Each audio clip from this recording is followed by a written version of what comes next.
Saya juga adalah digital business owner. Selain ibu rumah tangga dengan full time mom, juga digital business owner. Di sini saya sekarang mengundang dua orang rekan saya. Dua-duanya juga digital business owner, dan salah satu yang dari Amerika full time mom. Benar? Dan yang dari Turki uh, digital business owner dan bekerja juga. Untuk itu, saya ingin mereka memperkenalkan diri sebelum kita lanjutkan ke sesi berikutnya. Silakan, Kadek. Oke.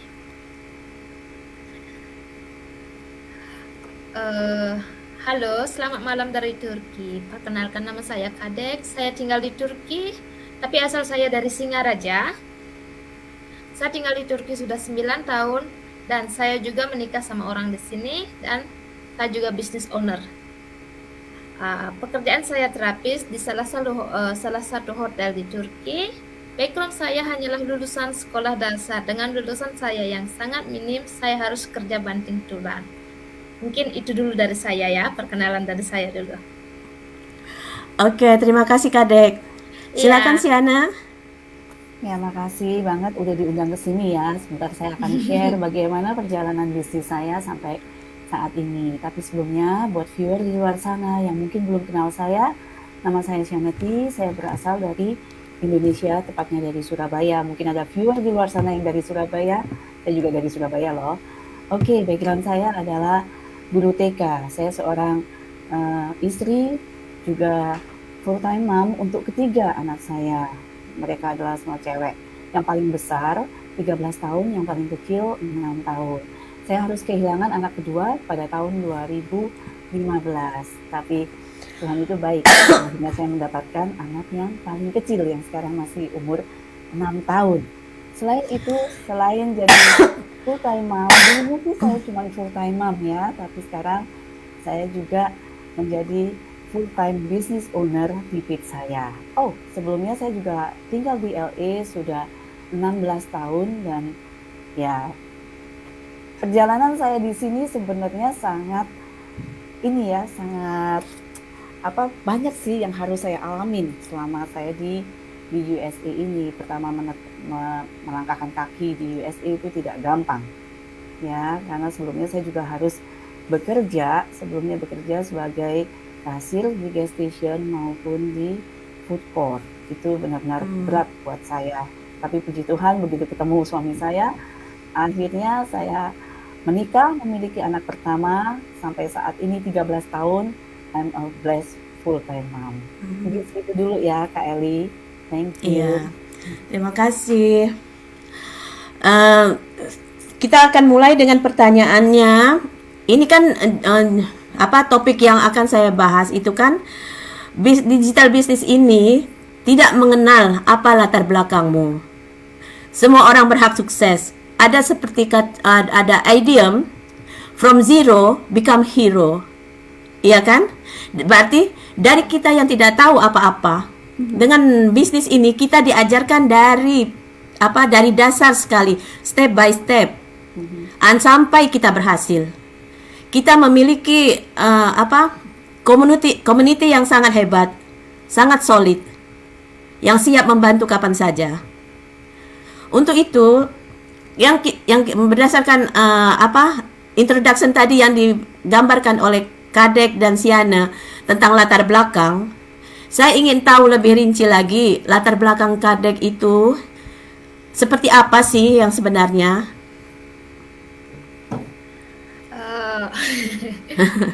Oke, saya kan hanya sekedar lulusan sekolah dasar. Dulu waktu di Bali, saya pernah kerja di Surabaya, ya di sebuah pabrik ya. Selama 1 tahun, saya kerja udah dari umur, kalau nggak salah dari umur 15, saya udah bekerja. Ya, dari kecil saya pernah kerja pertama kali ke Surabaya merantau. Di sana saya kerja 2 tahun di sebuah pabrik. Akhirnya saya pindah ke Bali dan juga kerja di pabrik. pabrik tepung kalau nggak salah ya. Akhirnya saya pernah jadi rumah tangga juga, Mhm. kerja jadi pembantu rumah tangga dan kenal sama seseorang di Bali hanya sekedar teman, mengenalkan spa dan saya training di awal itu saya kerja di spa dan di sana sekitar tahun 2007 kerja di spa sampai tahun 2014 kerja di spa dan akhirnya saya nekat melamar kerja ke luar negeri sampai sekarang di Turki. Karena lulusan saya kan minim, maksudnya kan sekolahnya cuma lulusan sekolah dasar. Jadi saya nggak punya pengalaman banyak, nggak bisa mencari pekerjaan yang bagus gitu kan. Tahunya cuman Mhm. di Ya. pabrik, pembantu rumah tangga. Dan akhirnya saya beranikan diri ke Turki menjadi terapis. Nah, di sini kan kita kerja di bagian turis, di mana sewaktu-waktu pasti bisa tutup ya. Di mana saya Iya. harus punya cadangan backup plan untuk masa depan untuk keluarga. Itu aja. Iya. Hmm. Oke, terima kasih Kadek. Ya, Ya. gimana Siana backgroundnya? Ya, seperti yang tadi saya udah jelasin, kalau saya ini hanya guru TK ya. Waktu di Indonesia, memang saya lulusan guru TK, jadi sebenarnya pernah sih ngajar di SMA gitu, tapi saya lebih condong ke jadi guru TK, mungkin lebih nyaman karena dengan anak-anak itu jauh lebih happy, lebih fun daripada harus dengan anak SMA. Kadang ya tau lah anak SMA kayak Iya, gimana anak ya, SMA gimana? Iya. lebih bikin kita itu kayak gimana gitu. Jadi saya lebih memilih Iya. anak TK, dan keinginan saya sebenarnya, impian saya itu ingin membangun sebuah sekolah. Karena banyaknya dari pengalaman yang saya peroleh sebagai guru TK, itu saya melihat banyak anak-anak di Indonesia, khususnya karena saya waktu itu posisi di Indonesia, saya melihat banyak anak-anak yang istilahnya khusus ya, jadi punya pendidikan khusus gitu, jadi bukan normal. Jadi saya berkeinginan punya mimpi kalau bisa membangun sekolah untuk anak-anak ini yang mungkin dalam tanda petik orang tuanya tidak mau mengakui karena adanya keterbelakangan. Jadi saya memiliki hati Oh. kalau saya mau membangun sekolah seperti itu. Tapi ternyata itu tidak mudah ya, karena banyak perjalanan yang saya harus hadapi. Saya sempat membuat proposal untuk membangun sekolah itu dan saya bergabung dengan beberapa teman. Tapi mungkin Tuhan bukan mengizinkan saya di tempat itu. Saya banyak mengalami seperti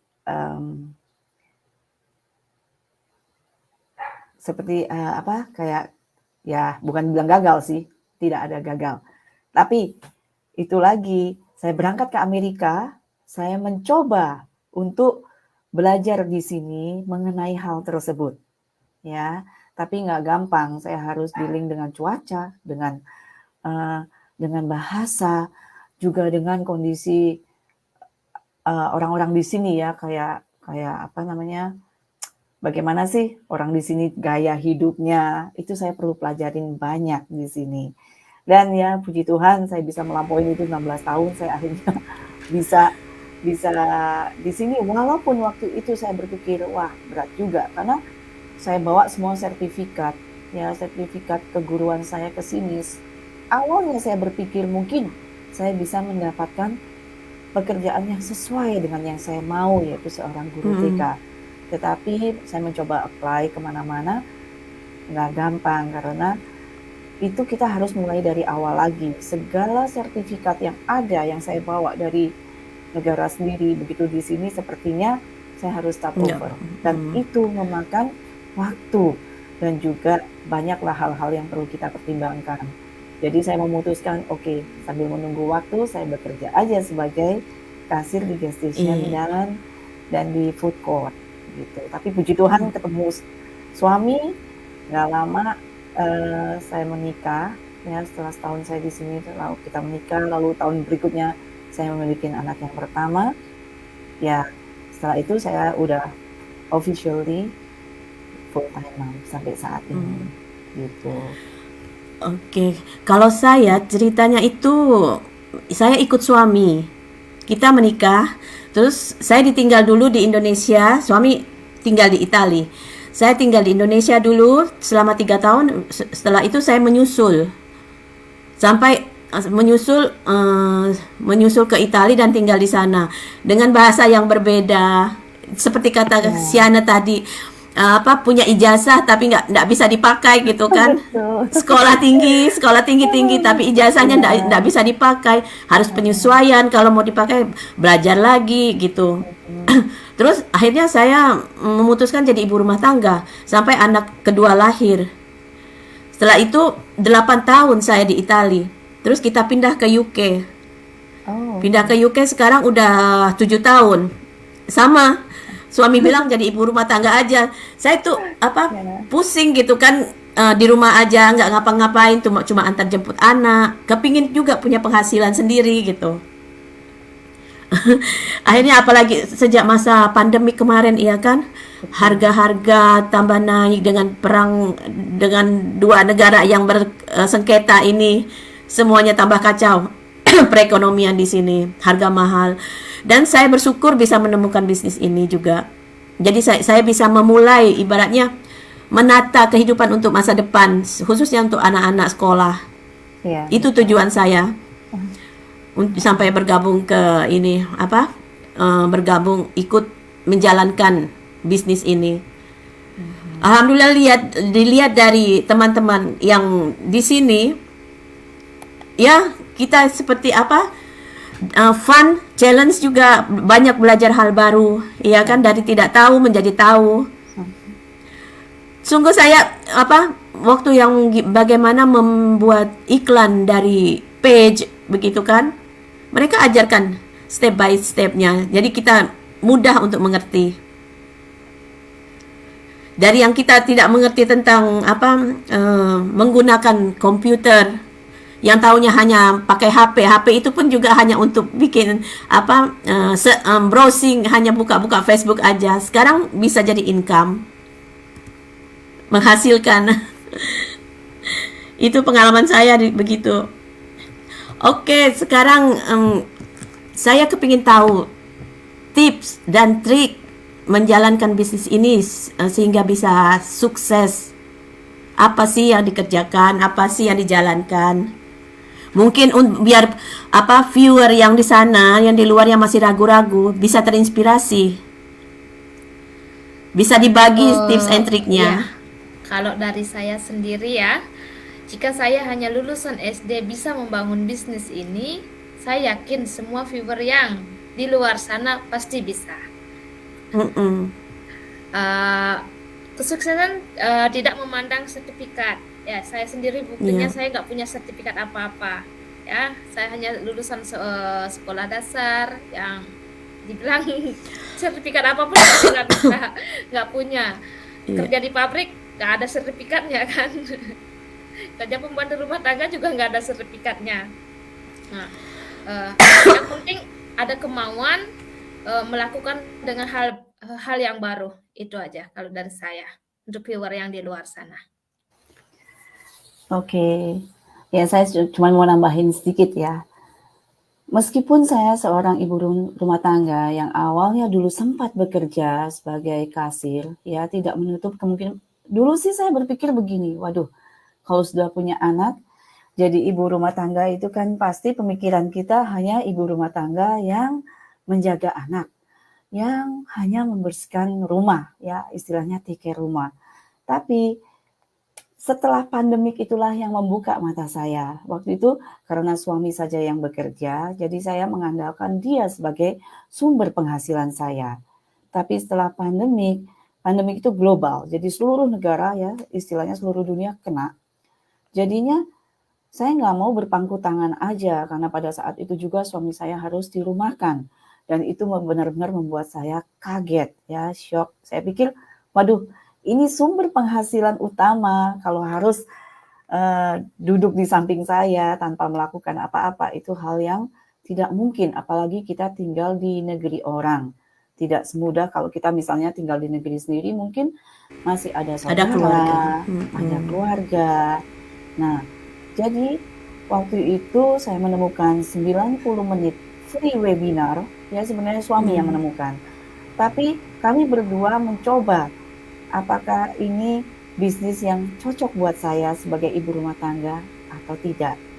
Setelah saya pelajarin 90 menit webinarnya itu free, jadi saya merasa kan nggak ada ruginya ya daripada saya nonton Netflix. Jujur saya bukan tipe orang yang suka nonton Netflix, tapi Mm-mm. saya mau mencoba mempelajari apa sih 90 menit webinar, apa yang harus saya dapatkan. Itu saya mungkin karena jiwa saya guru ya, jadi saya nggak mau stuck sampai di situ. Dan saya bukan tipe orang yang gampang-gampang menerima, saya juga skeptikal. Awalnya saya benar-benar skeptikal, saya tidak tahu apakah ini benar atau enggak, tapi saya mau mencoba. Di satu sisi saya mengatakan pada diri saya, kalau saya tidak mencoba, apakah saya akan tahu hasilnya? Apakah saya bisa tahu apakah ini cocok buat saya apa enggak? Akhirnya setelah Iya. mempelajari 90 menit webinar, lalu saya melangkah ke next step-nya. Ke next step itu pun saya mempelajari lebih detail lagi tentang bisnis ini. Dan saya merasa yakin, otomatis kita juga dengan doa ya, jangan melakukan sesuatu hal tanpa melibatkan Tuhan di dalamnya, itu juga tidak mungkin. Karena kalau kita memang sungguh-sungguh ya, kita pasti semuanya kita bawa dalam doa. Itu pun saya lakukan. Dan gak lama saya merasa bahwa oke, saya harus melangkah. Setelah melangkah, saya mempelajari lebih dalam lagi. Dan akhirnya ya, puji Tuhan saya bisa melihat hasilnya. Dan sekarang saya officially juga business owner. Dan buat viewer di luar sana yang mungkin saat ini mengikuti live kita di sini dan mungkin yang nantinya akan menonton replaynya, ya kalau memang kalian di luar sana adalah employee atau ibu rumah tangga seperti saya, atau mungkin employee juga merangkap ibu rumah tangga, nggak usah khawatir. Kalau kita ingin membantu suami, ada kok caranya, ada kok jalannya. Ya seperti yang saya alamin, saya pun ibu rumah tangga asli loh. Saya nggak kerja, nggak apa-apa. Tapi di satu sisi, saya melihat hasilnya, saya berani mengatakan bahwa saya juga sukses di bisnis ini. Ingat, setiap kesempatan yang ada, kalau kita pas melihat ada kesempatan itu datang ya, sebaiknya kita take action. Jangan dilewatkan Iya. begitu saja. Kalau kita kepingin mencapai suatu kesuksesan, tapi kita hanya diam di tempat tanpa melangkah, saya nggak yakin bahwa sukses itu jatuh dari langit langsung kita dapatkan. Iya, Enggak. betul. Tapi perlu pengorbanan, perlu ketekunan, perlu kesabaran. Itu yang paling penting. Itu sih yang saya tanamkan dalam diri saya. Kalau apapun yang saya lakukan, asalkan saya imbangin dengan doa saya, juga dengan hanya berdoa saja tanpa melakukan sesuatu pun itu juga tidak ada hasilnya. Doa harus dibarengi dengan suatu action atau suatu kegiatan yang harus memang kita lakukan. Begitu. Itu sih dari saya. Mudah-mudahan ya sharing saya ini boleh menjadi inspirasi buat teman-teman di luar sana. Begitu. Thank you. Tapi kan itu apa banyak yang bilang ini kan pakai bahasa Inggris, sedangkan saya tidak mengerti bahasa Inggris. Gimana tuh? Ya, mungkin dari saya masukan sedikit, saya juga tidak bisa bahasa Inggris, tapi di bisnis ini enaknya kita bisa ditranslate. Jadi apapun bahasa kalian istilahnya, entah bahasa Indonesia kah atau apapun bisa ditranslate enaknya di sini. Jadinya kita nggak perlu minder walaupun saya sendiri yang nggak bisa bahasa Inggris. Yang penting kita mau berusaha aja. Itu sih intinya dari saya. Iya, betul. Harus melangkah dulu, dicoba dulu. Ya. Coba dulu. Saya juga Terus- awalnya nggak bisa komputer, ini nggak bisa apa-apa. Dan awalnya saya juga nggak bisa komputer, nggak bisa apa-apa, nggak bisa bahasa Inggris. Tapi saya jalanin step by step, ya sambil belajar juga, dan akhirnya saya bisa. Ya. Gitu. Yang penting ada kemauan. Terus dari saya ini sendiri, ya. ada juga yang ragu nih ceritanya. Ada juga yang ragu. Ini bisnis kok nggak begitu meyakinkan seperti legal nggak sih gitu? Atau bisnis ini hanya bisnis abal-abal aja? Gimana Ya. tuh? Jadi Kasihan. bisnis ini sekali lagi ini legal karena kita harus bayar pajak. Ya, sebelum saya memutuskan menjadi business owner atau sebelum saya memutuskan membangun bisnis ini, itu hal yang paling penting yang saya harus ketahui. Karena apa? Saya tinggal di negeri orang ya, di Amerika itu semuanya harus legal. Kalau kita Iya. membangun suatu bisnis tanpa melihat kelegalisasiannya itu, saya juga nggak mau. Dalam artian saya juga takut ya melakukan bisnis yang abal-abal Iya. begitu. Dan Iya. Amerika ini, jangankan di Amerika, mungkin di seluruh dunia pun mereka akan mengawasi kegiatan kita, betul? Dari Mm-mm. pembuatan KTP dan segala macamnya. Nah, kalau kita membangun suatu bisnis tanpa tahu itu legal atau tidak, asal aja kita membangun, ya bagi saya nggak akan mau ambil sikap seperti itu. Hal yang paling Mhm. penting adalah legal dulu. Dan ini memang legal karena saya pun juga harus membayar pajak. Ya, memang kesannya kayak, aduh membayar pajak nanti besar kena sebagai warga negara yang baik, ya bayarlah pajak. Jangankan di negeri orang ya, di negara kita sendiri pun kita juga Iya. harus bayar pajak. Harus bayar pajak. Ya, Iya. Betul. mm-mm. Dengar-dengar ini bisa diwariskan dengan anak-anak, benar bisnis ini? Betul. Karena saya mungkin yang ada yang Ada punya anak. memiliki anak ya. Saya yang Jadi, belum. ya, jadi mungkin Kak Kadek nanti menyusul setelah ada Iya, ya ya. saat ini. Puji Tuhan. Ya, saat ini sih memang ya ini bisnis yang bisa diwariskan ke anak-anak, bukan ke anak aja tapi juga ke suami. Mungkin saat ini suaminya belum belum ikut membangun, bisa ya, jadi ini bisa diwariskan.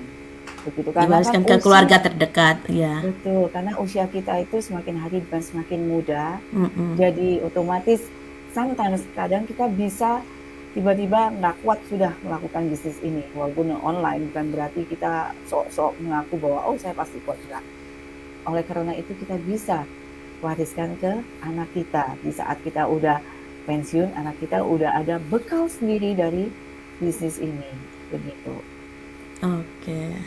Oke, nah Kak Siana dan Kak Kadek, nggak terasa sudah 20 menit kita berbicara. Untuk itu, mungkin sebelum saya tutup, saya bikin sedikit sumari ya, bahwa bisnis ini legal. Untuk di setiap negara itu legal, legitimate, is okay. Dan bisnis ini juga bisa diwariskan kepada anak-anak.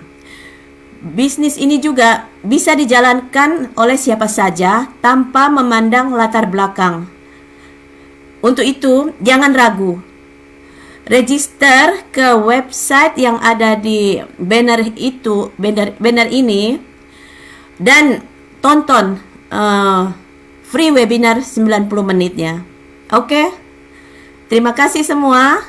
Sampai jumpa lagi di lain kesempatan. Selamat sore. Dah. Bye. Bye. Bye. Bye.